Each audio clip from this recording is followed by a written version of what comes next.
कोई ना, नेक्स्ट हम लेते हैं अभी ये वाला 200, सॉरी 306। नफर कंपनी, नफर नहीं, हाँ का कंपनी है। देखते हैं क्या पूछा है। Evaluate suitable methods of raising 200 million required by नफर company supporting your evaluation with both analysis and critical discussion. Oh, 16 mark का सम है तो बहुत बड़ा सम रहेगा ये, मतलब डिस्कशन रहेगा ये।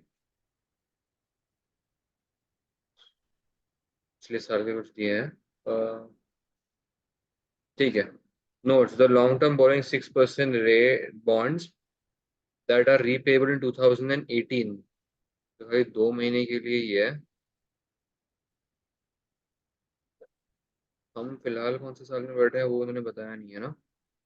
हाँ, हम बैठे हैं वो ये 15 16 में। में। ठीक है। Short term borrowings consist of overdraft and an annual interest rate of 8%।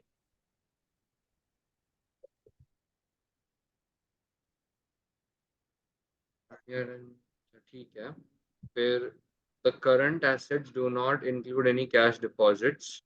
Okay. Nagpur company has not paid any dividend in the last 4 years. The number of ordinary shares issued by the company has not changed in recent years. The number of ordinary issued by company. The target company has no debt finance and its forecast profit before interest and tax for 2017 is 28 million.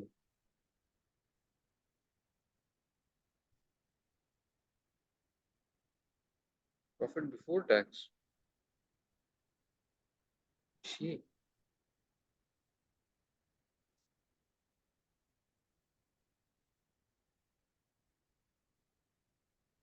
थोड़ा कम है तो, but ठीक है।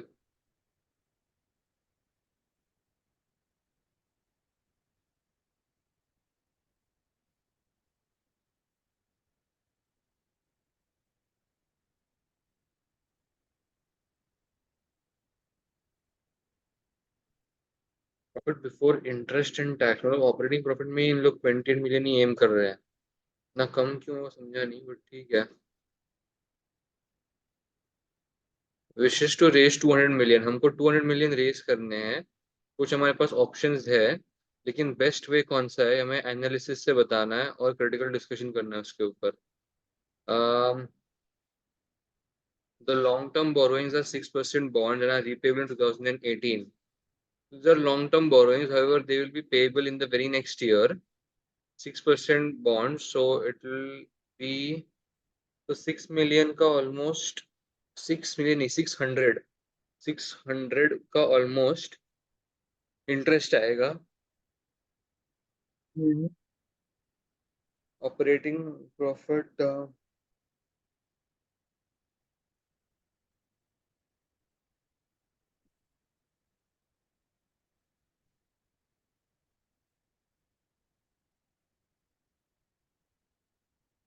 Short term borrowing consist of an overdraft at an interest rate of 8%। Short term borrow ठीक है, interest rate of 8% है, however it cannot be, it cannot finance। क्यों चाहिए से 200 million in order to acquire the competitor? अच्छा, to acquire competitor wishes to raise 200 competitive million information दिया गया। cash। अच्छा हाँ। वो 200 मिलियन।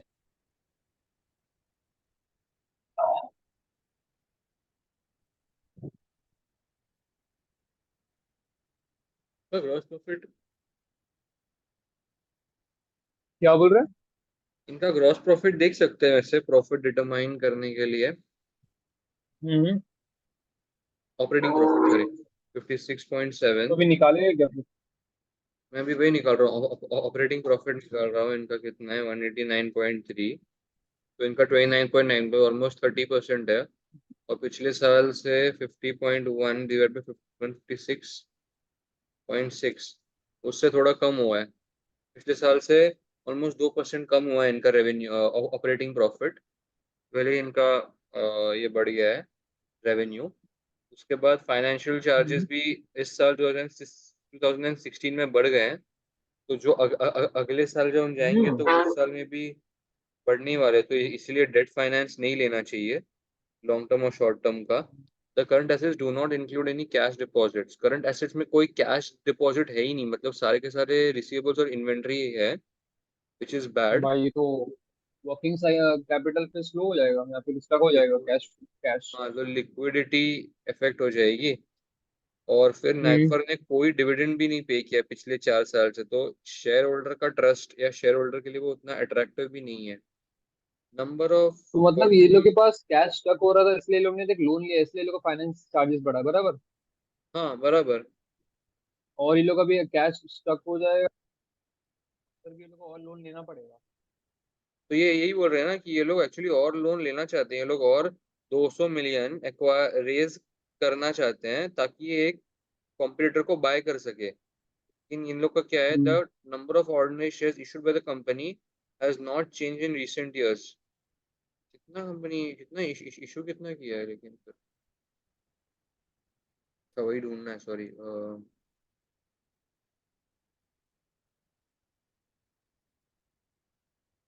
प्रॉफिट अपॉन क्या, अर्निंग्स, ठीक है अपना अर्निंग्स में कर लूंगा, वो तो हो जाएगा।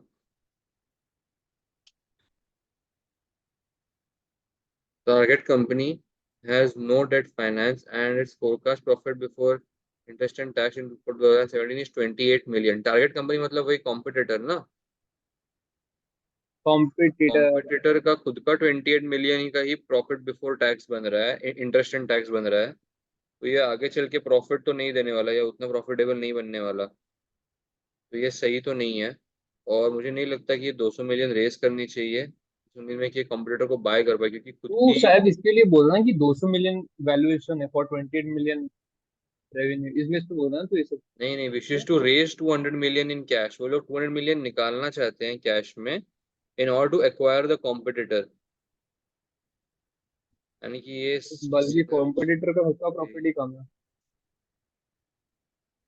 लेकिन इसका प्रॉफिट बिफोर टैक्स ना बहुत ही कम है, यानी कि 28 मिलियन ही है, लेकिन फिर भी इसका 200 मिलियन ये देने को तैयार है, मतलब ये इसका जेन्युइनली गुड कॉम्पिटिटर है, इसकी सिनर्जी हाई रहेगी।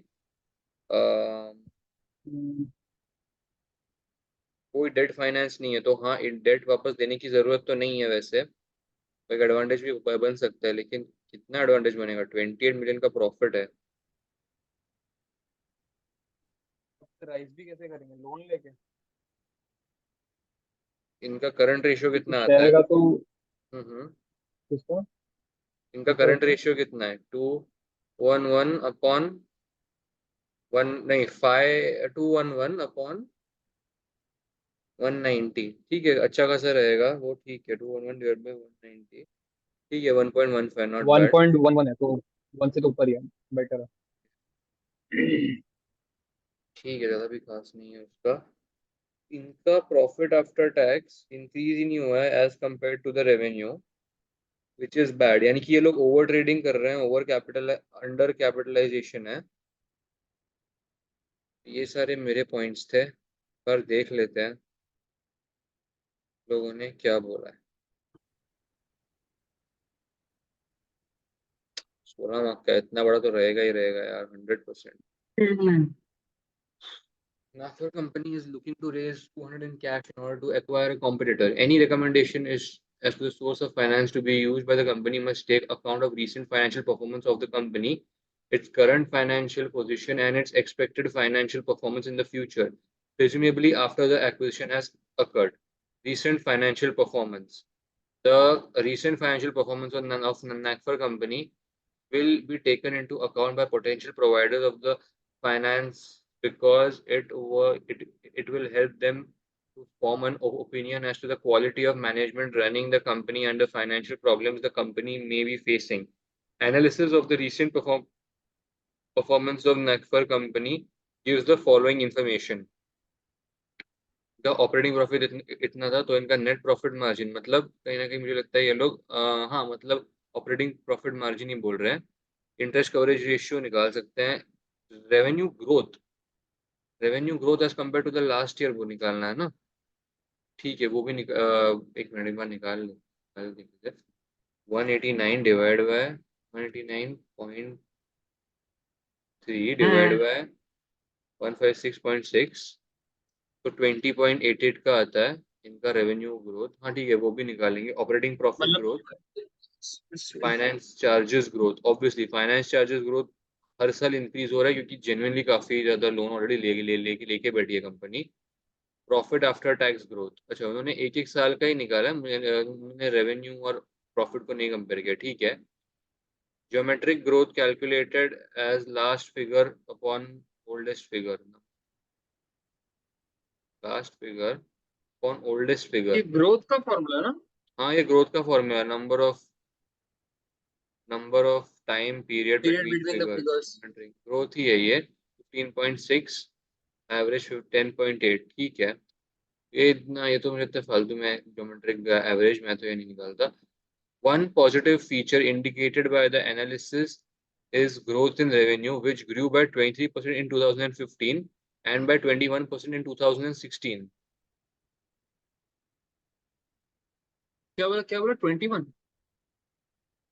23% अच्छा, and रेवेन्यू 21%, इंक्रीज हाँ हुआ ठीक है। है। Slightly less revenue positive as the 21% so growth 21.5 operating to. profit. Slightly less positive in terms of growth of operating profit, which is 16% in 15 and 13% in 2016. Both years were significantly better in revenue growth and in operating profit growth in 2014 than 2014. One query here is why growth in operating profit is so much lower than growth in revenue. Better control of operating and other costs might improve the operating profit substantially and decrease the financial risk of Necfor company. The growing financial risk of the company, you know, the growing financial risk of the company is a clear cause of concern. The company, growing financial risk of the company.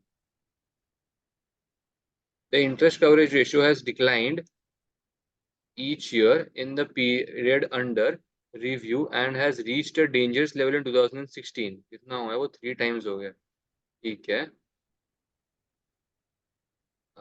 The increase in operating profit each year has clearly been less than the increase in financial charges, which have tripled over the period under the review. The reason for the large increase in debt is not known, but the high level of financial risk must be considered in selecting an appropriate source of finance to provide the 200 million in cash that is needed. फिर ये लोग आ गए current financial position पे। The current financial position of Nakfor company will be considered by the potential providers of finance in their assessment of financial risk for the company. Analysis of the current financial position shows the following: debt equity ratio including short-term borrowings. The total debt basically, अच्छा total debt ही लिख देते बहुत हैं। Time लगेगा ये सब चीज की समझने के लिए। हाँ, क्या बोला है यहाँ पे? शॉर्ट टर्म टाइम देखो। is 221, long term 100 and upon हमने क्या किया? शॉर्ट टर्म मतलब 190, नहीं 160, ओके। खाली शॉर्ट टर्म बोनस लिया, ट्रेड पेबल्स नहीं लिया। Cool cool cool. तो ये बेसिकली दो फॉर्मूलाज है खाली। The debt upon equity ratio based on the long-term debt is not particularly high. However, the interest coverage ratio indicated a high level of financial risk, and it is clear from the financial position statement that the short-term borrowings of 160 million are greater than the long-term borrowings of 100 million. 160 million are greater than, हाँ मतलब इन्होंने खाली short-term finance उठाया हुआ है। In fact, the short-term borrowings account for 62% of the debt burden of Nakfor company. मतलब इन्होंने I think 160 upon 260 किया है रे, और कुछ नहीं। 160 divided by 260, हाँ 6 आ गया ना, 62% आ गया। If we 160 in, previous year का है क्या? नहीं नहीं नहीं, 160 तेरा शॉर्ट टर्म बोरोइंग्स है। वो बोल रहे कि तेरा short term borrowings is higher than your long term borrowings, ऐसा। हाँ, बस वो खाली वो बोलना ओके। चाहते हैं। और नीचे तूने टोटल बोरोइंग जो था long term plus short term हाँ उतना किया ना, उसमें if we 60 to 60% short term borrowing है। हाँ 62%। If we include the तो short term इंडिकेट क्या borrowing, करता है मतलब? ये इंडिकेट करता है कि तेरा शॉर्ट टर्म बोरोइंग है। शॉर्ट टर्म बोरोइंग इज, एक मिनट रुक जा, इज इज हाईली रिस्की, लेकिन चीप होता है। ओके। तो तू चीप लेने के लिए गया है, लेकिन तेरे को वो ज्यादा रिस्की होता है शॉर्ट टर्म बोरोइंग्स, ऐसा है। The debt upon equity ratio increases to 118%, which is certainly high enough to be cause of concern. The short-term borrowings are also at a high interest rate, 8%, and the long-term borrowing 6%. अभी actually ये cheap होता है short term borrowings, लेकिन ये भी तेरा high है, वो बोल रहे हैं। क्योंकि समझा? मेजोरिटी डिपेंडेंट उसके ऊपर है ना शॉर्ट टर्म पे। हाँ। And hmm. as a result, interest on short-term borrowings account for 68% of the financial charges in the statement of profit or loss. अभी ये भी एक बार निकाल ही लेते हैं, कैसे उन्होंने निकाला रहेगा ये। 18.8 ना, तो इन्होंने 18.8 को 18.8 का इन्होंने 0.62 निकाला रहेगा। नहीं यार, ऐसा थोड़ी किया रहेगा इन्होंने।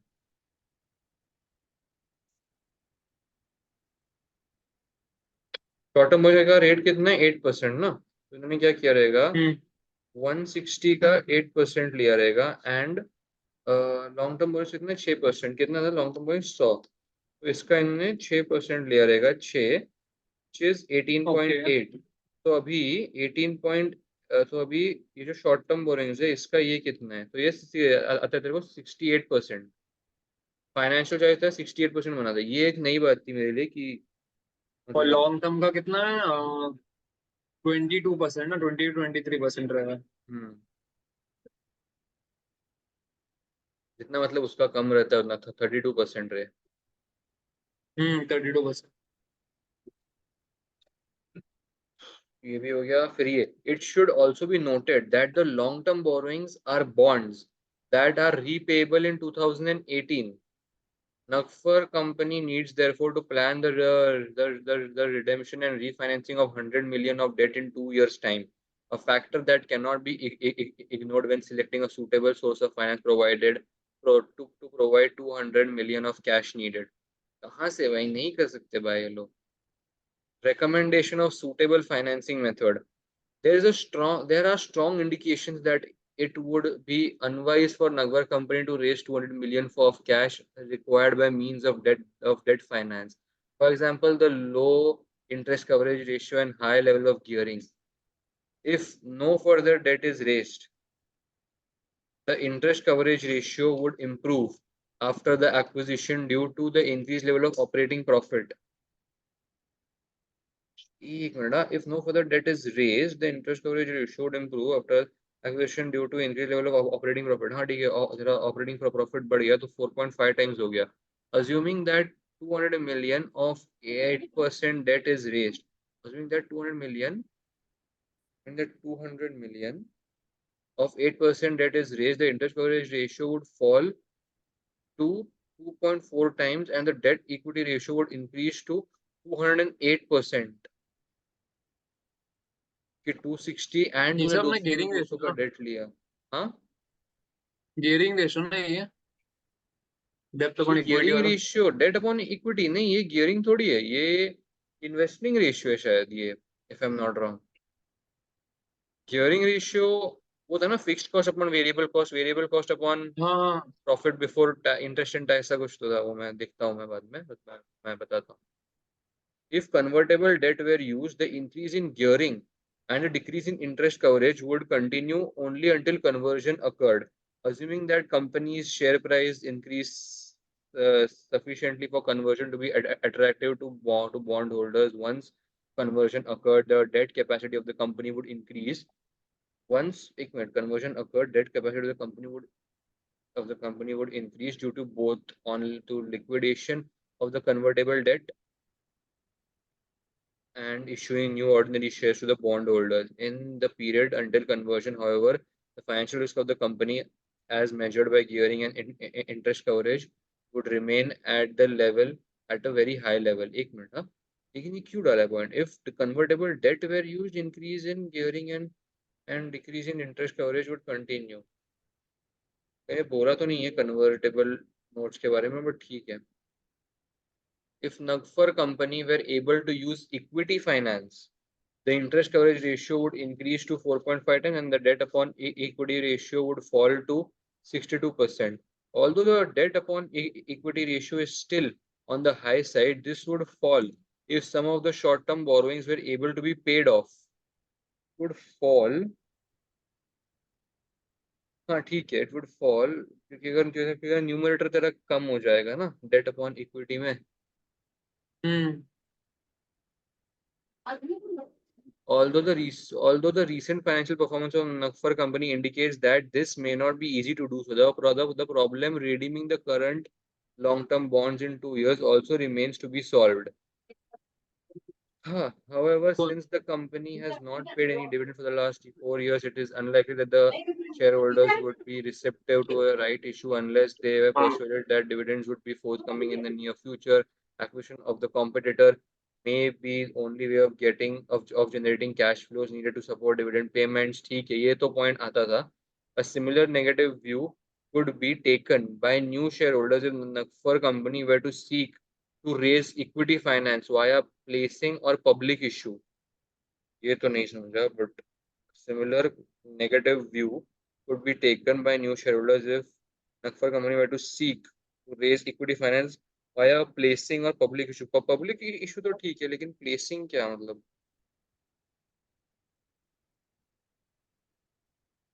ये डाउट में रह जाएगा.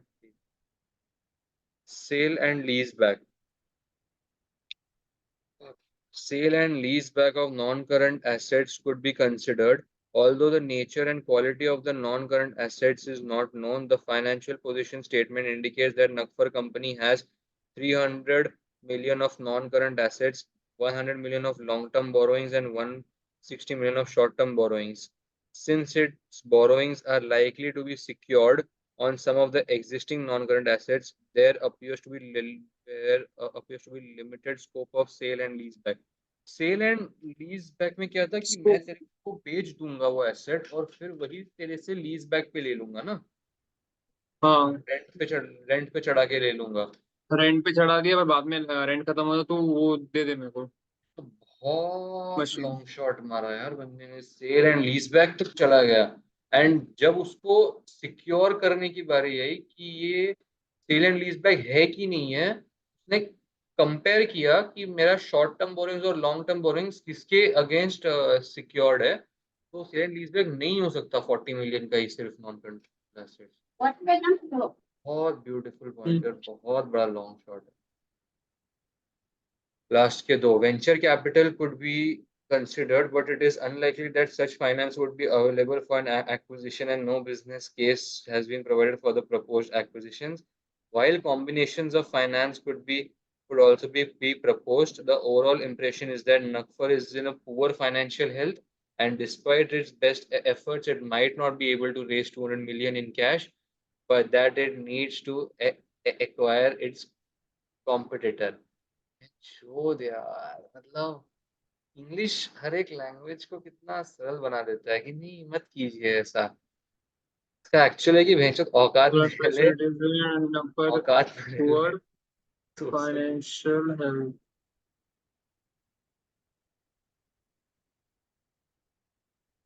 पर यार तू खुद सोचना यार, मतलब ये कंपनी सोच भी कैसे सकती है कि मैं 200 मिलियन की मेरे कॉम्पिटिटर को एक्वायर करूंगा जब उनका प्रॉफिट ही 26.5 का है. और कोई ऐसा, इसका अभी तक अपन कंक्लूजन पे नहीं पहुंचा ना. वही है कंक्लूजन मेरे भाई, वही कंक्लूजन था कि नहीं करना चाहिए. इंप्रेशन एक मुड़का.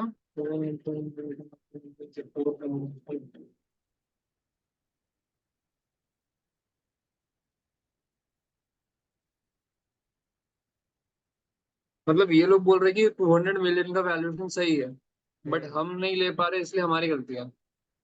एग्जैक्टली ना. अरे तेरे पास उतना, तेरी इतनी फाइनेंशियल हेल्थ ही नहीं है, तू इतना डेट लेके बैठा, तेरा फाइनेंशियल चार्जेस हर साल इंक्रीज हो रहा है.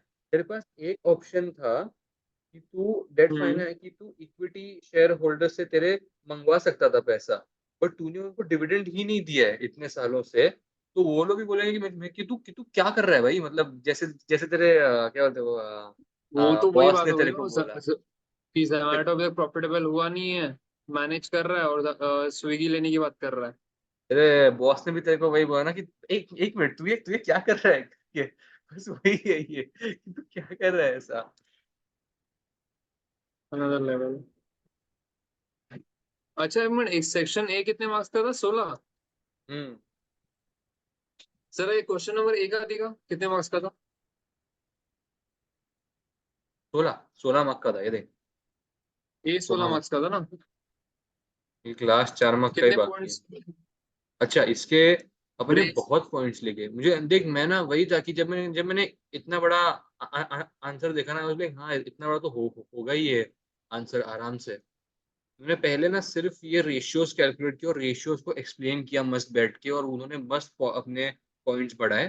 नहीं वही, बाद वो में सही से सर ने बोला ना, अगर वो सही तुमने इंटरप्रेट कर लिया तो तुम लिखना तो तुम इंटरप्रेट तो कर ही लोगे, बट कैलकुलेट ही गलत किया, गलत भाई इंटरप्रेट तो बस पूरा गलत हो जाएगा। बस उल्टी ही करनी है खाली इन सब के बारे में कि ये क्या करते हैं। मैं चल इंटरप्रेट तो अपन कर भी देंगे, बट मेरे को मेन देखना है कि भाई रेशियो मेरा बड़ा बनाना है इसलिए। वो गलत तो पूरा सम गलत है, फिर इतना पूरा करके ये मतलब ही नहीं ग्रोथ है। जो बोला है इन्होंने, ग्रोथ मैं तो नहीं कर रहा ये ग्रोथ, क्योंकि 3.33 का ग्रोथ कौन सा? ये निकालना, ये वाला ये geometric average growth of revenue, ये इसका जरूरत नहीं है मुझे लगता है। इसके बिना भी नहीं करेंगे मेरे को तो ग्रोथ का 16। मैंने फॉर्मूला देखा था, वो G+1 वाला, तो मेरे को लगा वो है क्या, मेरे को एक बार हाँ वही है, अरे वही फॉर्मूला है सारे वही है। देखने पड़ेंगे। ये वही है, ग्रोथ का फॉर्मूला ही है ये। लेकिन प्रॉब्लम वो ये है है ना कि G+1 वाला। ये करने के लिए ना उस मोमेंट पे ये चीज याद आना चाहिए कि ये ज्योमेट्रिक ग्रोथ का फॉर्मूला यूज करना है। और हाँ वो समझ, तो है। अभी तूने अगर ये फॉर्मूला नहीं यूज किया तो भी तेरे को कितने आएंगे, 13 14, ठीक है मतलब 16 के 16 तो दो वैसे भी कोई नहीं दो देने वाला। 2 मार्क्स पकड़ ले या 3 मार्क्स पकड़ ले। और वो भी नहीं काटेंगे, ज्योमेट्री इक्वेशन वगैरह आने लेकिन के बाद वही थोड़ी बाकी काटेंगे। कंटेंट इतना बड़ा है ना, तो कि चल ठीक है, अगर तुमने ये मिस आउट भी किया तो इट्स ओके। जैसे spoon spoon of the cup. भाई briefly explain the factors that will influence the rate of interest charged on new issue of bonds. New issue of bonds कहाँ पे किया है? बॉन्ड्स न्यू इशू बोला तो नहीं है, लेकिन ऐसे ही जनरल। क्या लिखा है? टू द रेट ऑफ, वो वाला ये लोग रीपे करने वाले हैं। लगता है ये बट ना एक रीपे बहुत करेंगे ही तो नया जेनरिक बॉन्ड इशू क्वेश्चन है। करेंगे। मुझे लगता है ये कौन सा, ये ना वाला ना? इन्होंने एक, हाँ एक साथ जनरल क्वेश्चन ही पूछा है। तो अपन इसका जेनरिक आंसर क्या दे सकते हैं कि इंटरेस्ट रेट किस बेसिस पे डिटरमाइन होगा बॉन्ड्स का। ऑलरेडी कितना है ये लोग का बॉन्ड का? 6% बोल रहा है ना? करंट तो फिर फाइनेंशियल हेल्थ कितना भी ऑफ द रेस करेंगे, कंपनी। ऑलरेडी फाइनेंस में बढ़ा हुआ है, बॉन्ड रेस करेंगे और फाइनेंस बढ़ जाएगा इन लोग का। सो एक होगा और करंट जो वो करंट कैपिटल स्ट्रक्चर, करंटली इनका हम्म। कैपिटल हेल्थ क्या है, इक्विटी प्रेफरेंस शेयर्स और ये सबको मिला के, ठीक है। ओके। दूसरा है बैंक का रेट, कि बैंक के रेट्स कितने हैं, उससे कम इंटरेस्ट हम्म। ये लोग को मिलना चाहिए बॉन्ड्स में, वरना ये लोग बैंक से ही उठा लेंगे पैसा, बॉन्ड से बट उठाने से मेरा बेटर मेरे है। को से एक पॉइंट है, बट मेरे को पता नहीं रिलेवेंट है क्या नहीं है। देख ऑलरेडी लोग ने फंड ले लिया इसके लिए, तो शायद बैंक वो लोगों को फंड दे भी, तो वो लोग थोड़ा ज्यादा इंटरेस्ट पे देंगे, कम पे तो देंगे नहीं, मेरे को ऐसा लगता है। पर पता नहीं वैलिड है पॉइंट हाँ डालना है कि नहीं नहीं नहीं। नहीं, बराबर है तेरा कि इन लोग के पास सिक्योर करने के लिए कोई एसेट नहीं बाकी है, तो कुछ एसेट है ही नहीं। हाँ तो कौन से बेसिस पे कहेंगे, अगर बैंक दे नहीं रहा हो, ये अपन लास्ट में डाल सकते हैं कंक्लूजन में बैंक वाले पॉइंट में, क्योंकि बढ़ाने के हम्म। लिए ये पॉइंट सही रहेगा। बॉन्ड ऊपर जरा लोग बैलेंस शीट दिखा कुछ और फिगर्स मिल रहा है अपन को? इन फिगर्स बैलेंस शीट में नहीं है, ये क्वेश्चन जेनरिक है। देगा भी तो भी नॉन करंट ऊपर, नॉन करंट एसेट को प्लेस करके देना पड़ेगा। एक हो सकता है कन्वर्टेबल बॉन्ड्स अगर ये लोग इशू करे तो शायद इंटरेस्ट रेट थोड़ा कम चार्ज कर देके बोल सकते हैं, क्योंकि आगे चल के ये लोग इक्विटी में कन्वर्ट मार देंगे ना इनके बॉन्ड होल्डर्स या डेट होल्डर्स जो भी। हो सकता है, हो सकता है। ये क्योंकि ये लोग बच्चे इतनी भी बुरी कोई परफॉर्मेंस नहीं है कि नेगेटिव में जा रहे हैं, फिर पे ऑफ नहीं कर पा रहे प्रॉफिट तो है। हैं। ठीक है।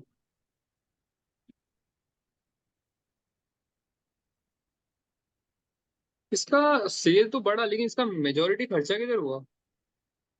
वो नहीं बताया ना।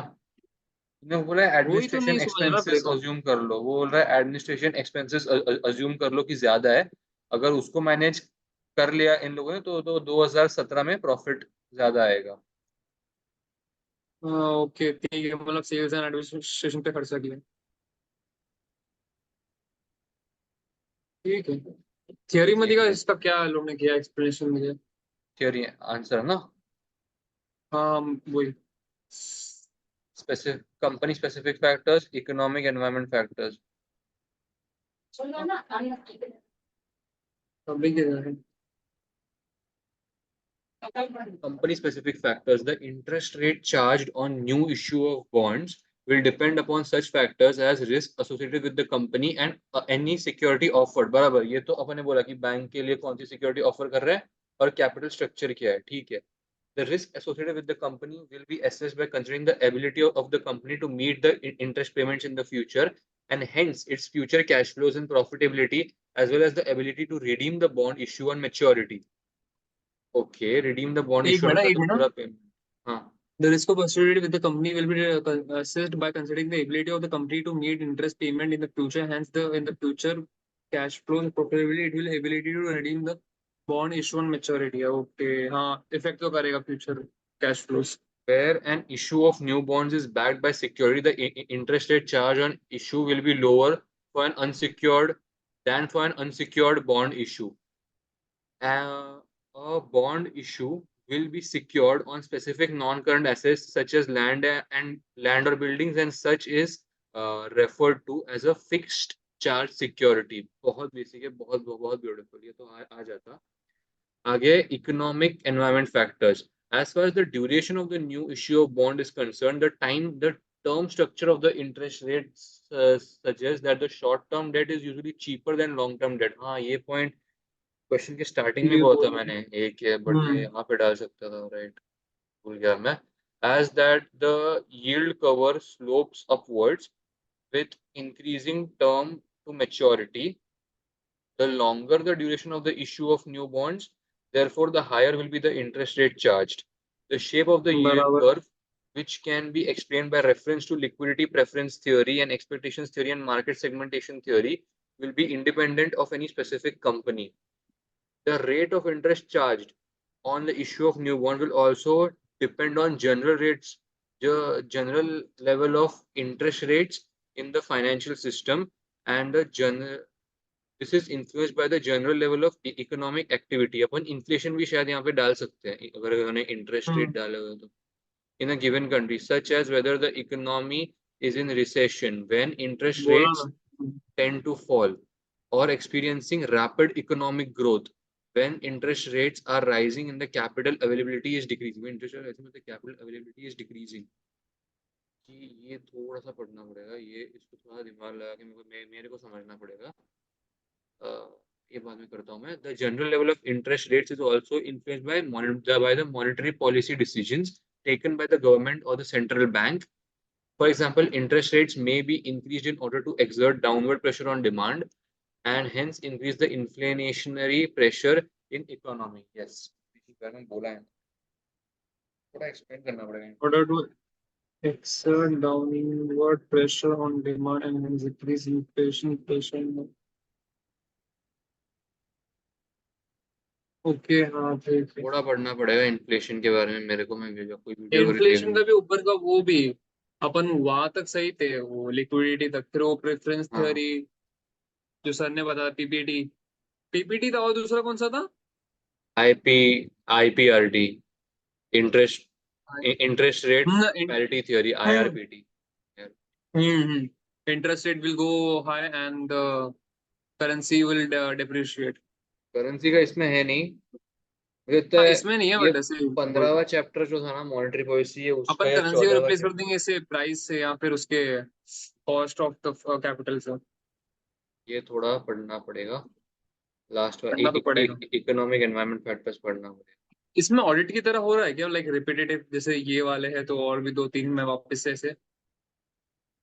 ये एफआर की तरह है एक्चुअली, क्योंकि तू कर सकता है रिपीट। एफआर में कैसा था कि अपन स्टडी, केस स्टडी में क्या करते थे अपन, रिपीट कई बार कर लेते थे या कई बार चेंज हो जाते थे सिनेरियोज, वैसा है इसमें केस स्टडी के टाइम पे। थ्योरी मैं तो उतना नहीं देखा रिपीट होते हुए, बट ठीक है, मतलब कॉन्सेप्ट समझ जाएगा, फिर रिपीटिंग का फर्क नहीं पड़ेगा। चल ठीक है भाई।